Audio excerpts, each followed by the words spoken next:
Your Excellency, this is your first official agenda after arriving in China. It's our pleasure to have you. First question is what will be your major purpose and expectations for this visit? Well, it's a real pleasure to be with you here today. It's absolutely my first meeting of the trip. I just arrived a couple of hours ago. This is an important trip.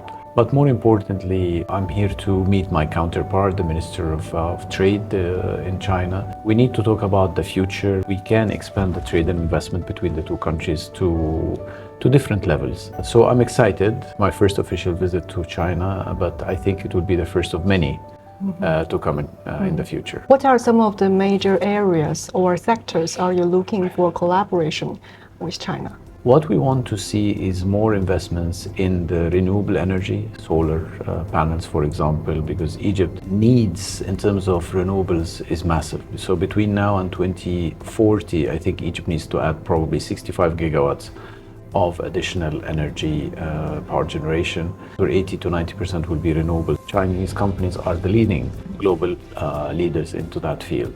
Similar to wind mills, wind turbines and others. We're also keen to have an automotive industry, electrical automotive industry in Egypt. And again, the Chinese are the leading and the front line of the electric cars, EVs, globally. So we would like to discuss this with counterparts in China. Egypt is in the center of three continents. So today, whoever operates an open business in Egypt can access 70 markets with free trade agreements. So we're again centered between Africa, Asia and Europe. So the location is unique and it opens markets for any business or any company that open business in Egypt. And looking at today, we are seeing a major shift of the U.S. global trade policy.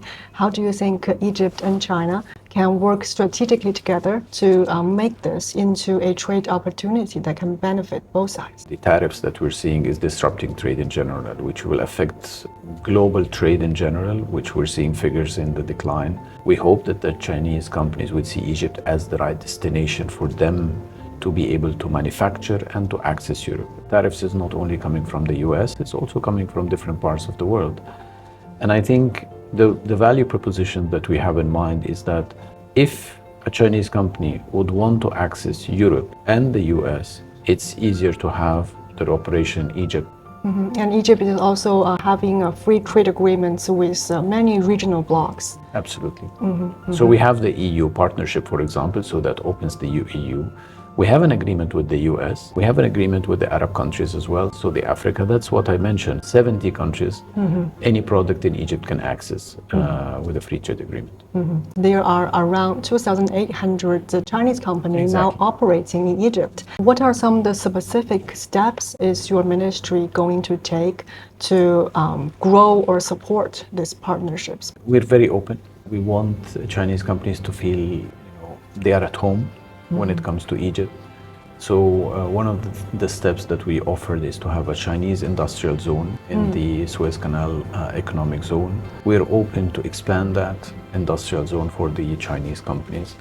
We're open to have the dialogue in terms of what is needed for them to set up their businesses. We have all the tools. It's now about the dialogue and making sure that we take this into action, as we say. As far as I know, some Chinese companies are also undertaking some huge major infrastructure projects like the CICEC, especially in the new administrative capital. Absolutely. How would you evaluate and comment on this cooperation model to strengthen the economic ties between China and Egypt? I think it's very positive. You mentioned the new administrative capital in Egypt. Egypt, in the last 10 years, have put massive infrastructure projects across all fields.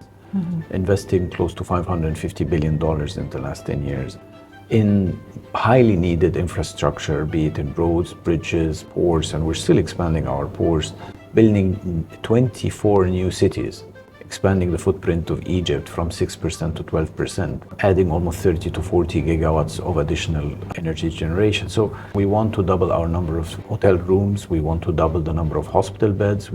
It's a growing country. And I think you can see similarities of what we're doing to what China have built over the past couple of decades.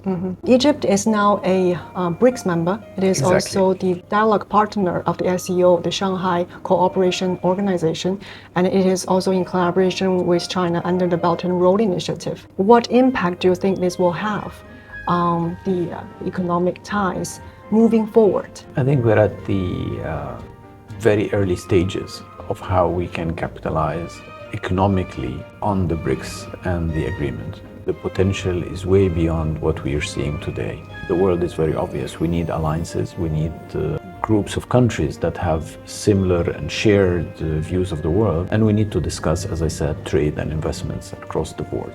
So I'm optimistic, but I still believe that we're very, very early in how I see the potential of the whole. Very fascinating. Thank you, Excellency. That's all of my questions. Thank you very much. I really hope you can enjoy the rest of your journey here. And Thank you. Enjoy your stay and enjoy your night. Thank you very much.